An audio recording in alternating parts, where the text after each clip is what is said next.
ঢাকায় গ্রেপ্তারের পর পুলিশের কাছে স্ত্রী হত্যার কথা স্বীকার করেছে কক্সবাজারে আলোচিত গৃহবধূ শাহিদার স্বামী সাইফুল ইসলাম তারেক। এরই মধ্যে সে জানিয়েছে কিভাবে হত্যার পর মরদেহ গোপনের চেষ্টা করেছে সে। এদিকে নিহত শাহিদার স্বজনরা জানান, পালানোর সময় তারেকের সঙ্গে তার 3 বছরের ছেলে ছিল, কিন্তু সেই শিশু এখন কোথায় সে ব্যাপারে নিশ্চিত কোনো তথ্য মেলেনি। সন্ধান মেলেনি শাহিদার শরীরের বিচ্ছিন্ন অংশের। কামরুল ইসলাম মিন্টুর প্রতিবেদন। মার্চ রাতে স্ত্রীকে ঘুমের ওষুধ মেশানো রসমালাই খাওয়াই তারেক। এরপর গভীর ঘুমে আচ্ছন্ন শাহিদের মাথা বিচ্ছিন্ন করে হত্যা করে, আলাদা করে দুহাতের কবজি। ওই রাতেই ঝিলংজার জানার খুনার পাশে একটি ডুবায় ফেলে দেয় মাথাবিহীন মরদেহ। পরদিন সকালে বালিশের কাভারের মধ্যে ভরে মাথা ও কবজি বাঁকখালী নদীতে ফেলে দেয়। বুধবার পুলিশের কাছে কক্সবাজারের ঝিলংজায় স্ত্রীকে হত্যার বর্ণনা দেয় তারেক। এই জায়গাতে তুমি কিভাবে বুঝলা যে এই জায়গাটা? তুমি কি আমার বলো তো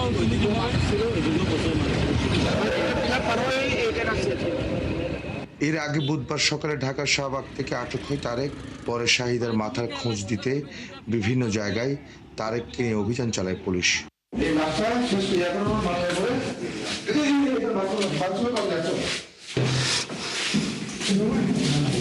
অভিযানে পুলিশকে সহায়তা করে ফায়ার সার্ভিস, কিন্তু বিচ্ছিন্ন মাথার খোঁজ পাওয়া যায়নি।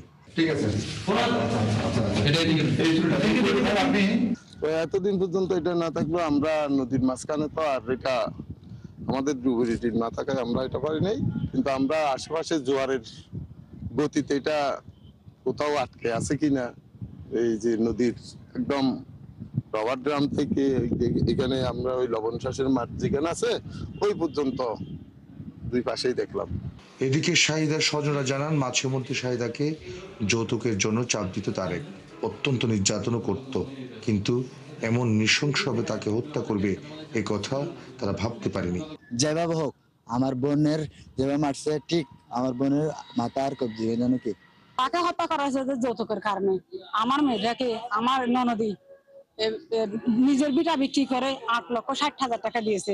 স্বজনরা আরো জানান, পালানোর সময় 3 বছরের ছেলেকে তারেকের সঙ্গে রাখে, কিন্তু বর্তমানে সে কোথায় সে ব্যাপারে কোনো তথ্য পাওয়া যাচ্ছে না।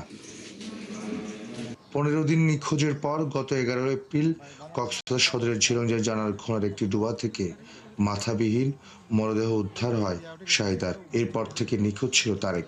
বুধবার সন্ধ্যায় তারেককে আদালতের মাধ্যমে জেল হাজতে পাঠানো হয়েছে।